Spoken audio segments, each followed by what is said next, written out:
चुरित बलधामं हेम शैलावदेयं धनुजुं कृशानो ज्ञानिनामग्रगण्यं सकलगुणनिधानं वानराणां द्विषं रघुपतिप्रियभक्तं वातजातं नमामि।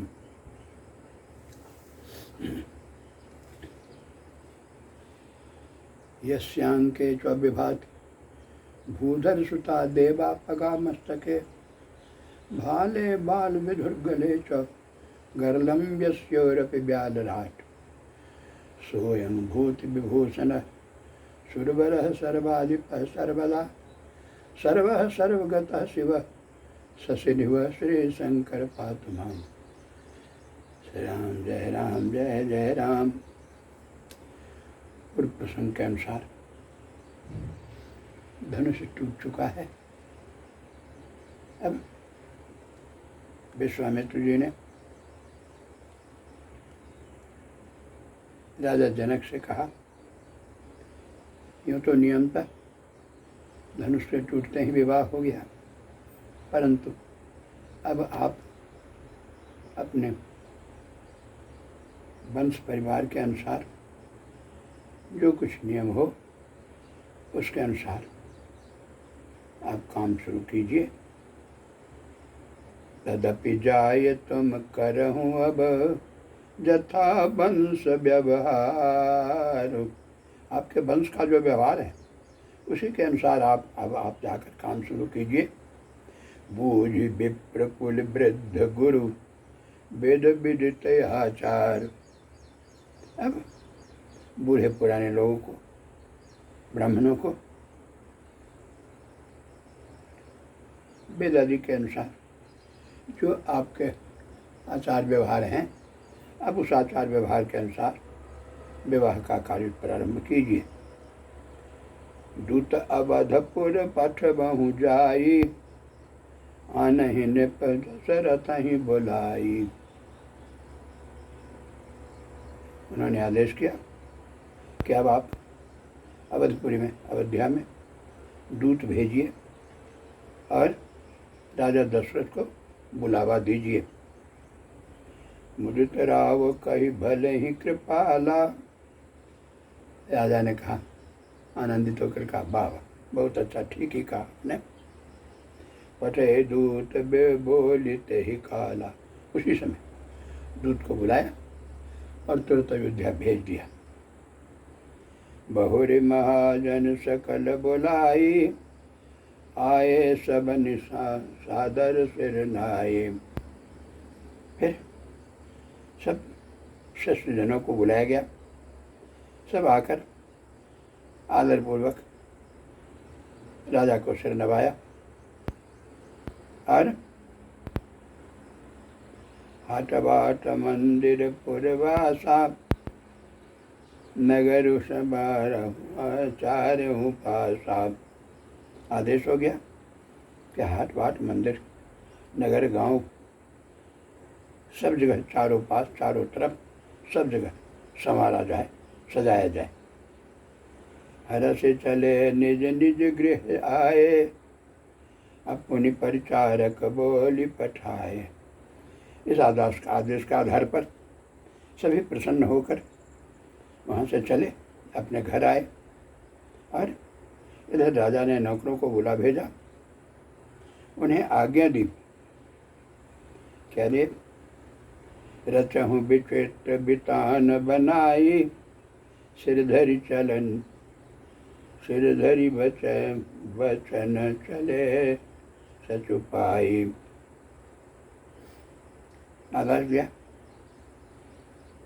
कि मंडप सजाकर तैयार करो। यह सुनकर सभी राजा के वचन सिरधारी कर सुख पाकर चले। पठे बोली गुनी तिन नाना जे बितान विधि कुशल सुजाना।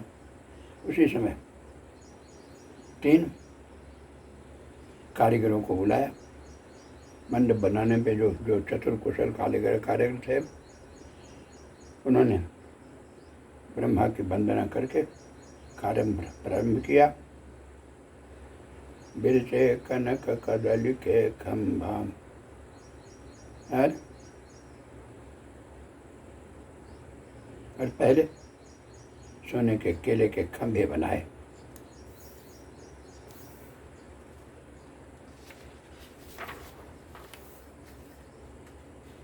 हरितम मनिन के पत्र फल, पदुम राग के फूल, रचना देख विचित्रयति, मन बिरंच कर भूल। सियावर रामचंद्र शंकर जीवमा। हरित मनिन के पत्र फल, अब हरे मनियों के पत्ते, फल और फूल, ये सब बनाए गए। मंडप की अत्यंत विचित्र रचना देखकर, रचना देख विचित्र यति, मन बिरंच कर भूल। उस मंडप की रचना, सुंदर रचना देखकर ब्रह्मा का मन भी भूल गया। बेनु हरित मनि में सब कीन्हे, सरल सपरब परनि नहीं चीन्हे। अब वहाँ बांस हरी हरी मनियों के सीधे और गांठों से युक्त ऐसे बनाए गए जो पहचानने नहीं आ जाते थे, पहचान में नहीं आते थे। मनियों के हैं या साधारण सोने की सुंदर नागबेली, कनक कदली, अहि बेली बनाई, अलखी नहीं परई, परन सुहाई।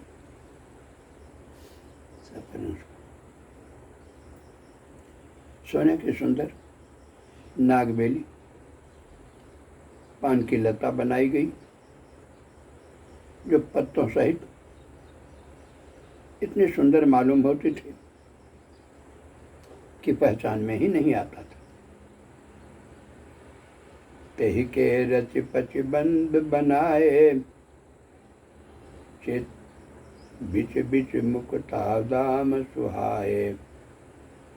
उसी के बीच बीच में गांठ के लिए तेहि के बीच बीच बंध बनाए, उसे नागबेली को रचकर उसी में पच्चीकारी करके बंधन बनाए।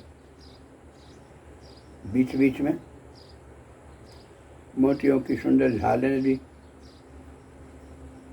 मानिक पन्ना हिंदे और फिरोजी इन रत्नों को चीर कर कोरकार और पच्चीकारी करके उनके हरे सफ़ेद और फिरोजी रंग के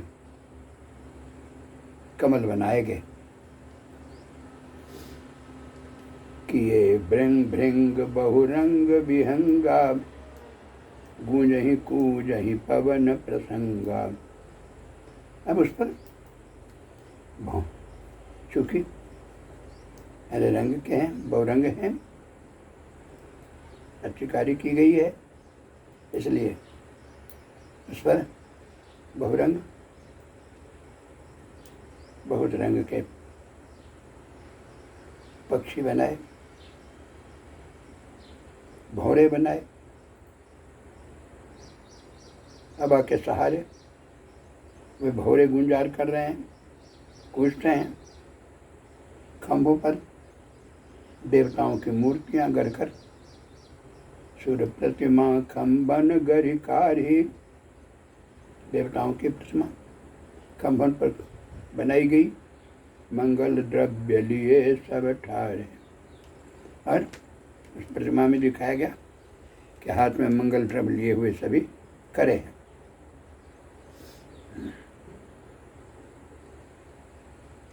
चौके भांति अनेक पुराई, सिंधुर मणिमय सहज सुहाई। गजमुक्ताओं के सहज ही सुंदर अनेकों तरह के चौके बनाए गए। सौरभ पल्लव सुभग सुठिप किए नीलमणि कोरि। अब नीलमणि को कोरकर अत्यंत सुंदर आम के पत्ते बनाए गए, उसमें आम के फूल और रेशम की डोरी से बंधे हुए पन्ने के बने फलों के गुच्छे सुशोभित हैं। रचे रुचिर बर बंदनी बारे,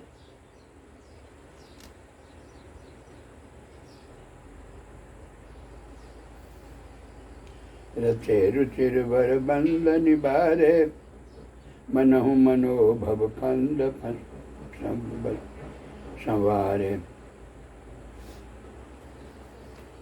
ऐसा सुंदर उत्तम बंदरबार बनाए मानो कामदेव के फंदे भी उसके सामने लज्जित हो जाते। अनेकों मंगल कलश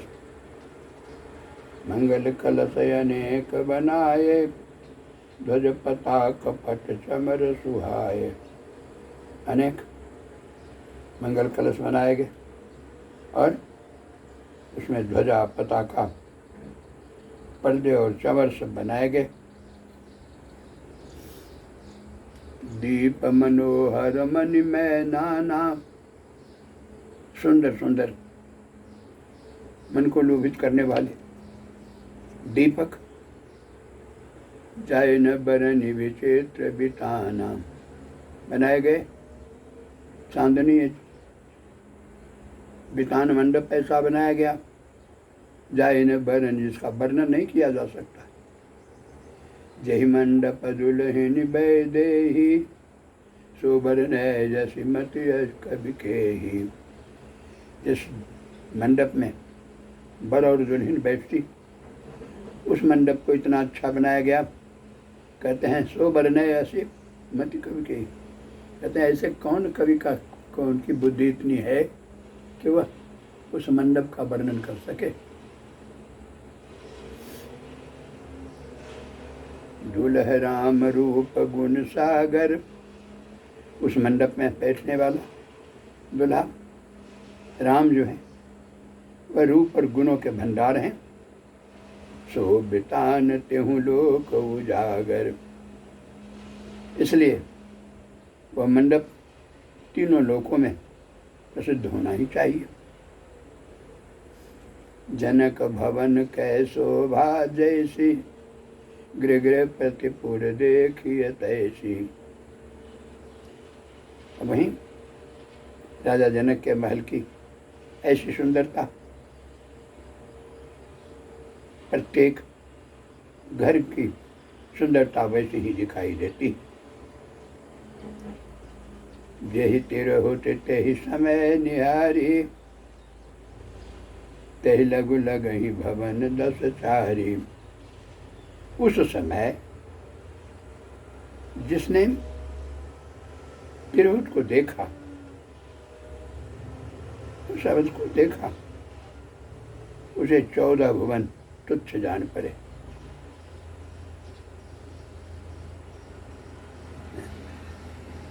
जो संपदा नीच गृह सोहा, गरीबों के घर में जो संपत्ति सुशोभित हो रही थी, सो बिलो किशोर नायक मोहा, उसकी संपत्ति को देखकर इंद्र भी मोहित हो रहे थे।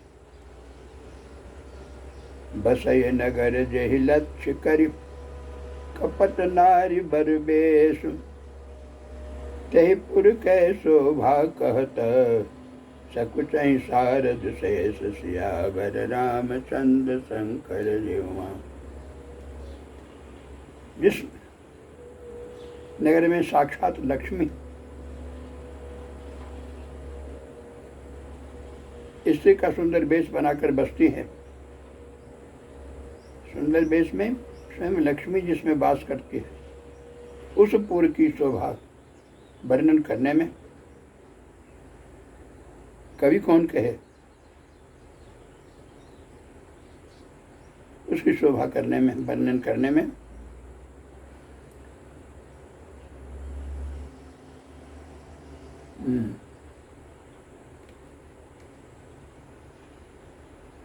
प्रतिपूर देखिए भुवन चार सो बिलो की गुण लायक तही तेरे होते तही समय निहारी तही लघु लागही बो। अच्छा,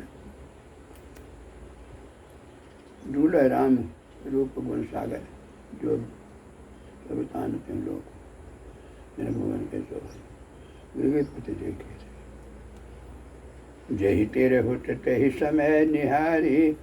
उस समय उस तिरुत को, अयोध्या को जिसने देखा, तही लघु लगही भवन दस चारी भुवन 10 चारी, उसके लिए 10 भुवनों में घर दूसरा, देखने में दूसरा लघु लगता है, छोटा प्रतीत होता है। 14 भुवन में जो संपदा नीच गृह सोहा, वहाँ गरीब के घर में जो संपत्ति सुशोभित हो रही है, सो बिलो के सुरनायक मोहा, उस संपत्ति को, उसकी सुंदरता को देखकर स्वयं इंद्र भी मोहित हो रहे हैं उसको देखकर। बसय नगर जहि लक्ष्य करि कपट नारी बर भेष, जिस नगर में साक्षात लक्ष्मी छल प्रपंच से स्त्री का सुंदर वेश बनाकर बसती है, तेहि पुर कै शोभा कहत, उस नगर की शोभा का वर्णन करना। सकुच ही शारद शेष, वर्णन करने में स्वयं शारदा, स्वयं शेष जी लज्जित हो रहे हैं उसका वर्णन करने। पहुँचे दूत रामपुर पावन, हर्षे नगर बिलो की सुहावन। अब इधर दूत अयोध्या पहुँच गया है। अयोध्या की सुंदरता को देखकर दूत आनंदित हो गया।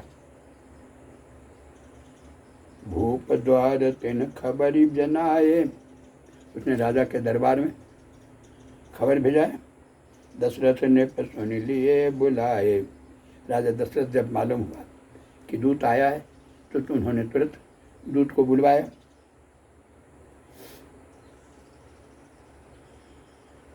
करीब प्रणाम तिन पाते देने, दूत आया, राजा को प्रणाम किया और चिट्ठी दिया। दशरथ ने सुन लिए बुलाए, मुझे तमही पयाप उठ लेने। चिट्ठी जो दिया तो राजा आनंदित होकर के स्वयं उठ कर लिया, किसी को लेने नहीं कहा।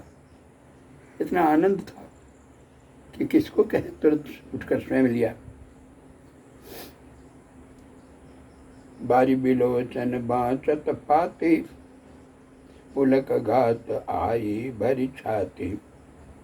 बारी बिलोचना, जब पत्रिका को पढ़ने लगे तो आंखों में आंसू छलक आए।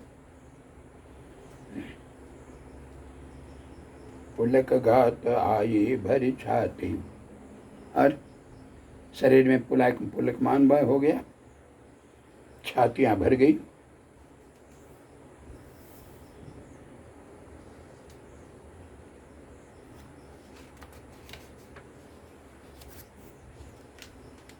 राम लखन उर कर बर चिट्ठी,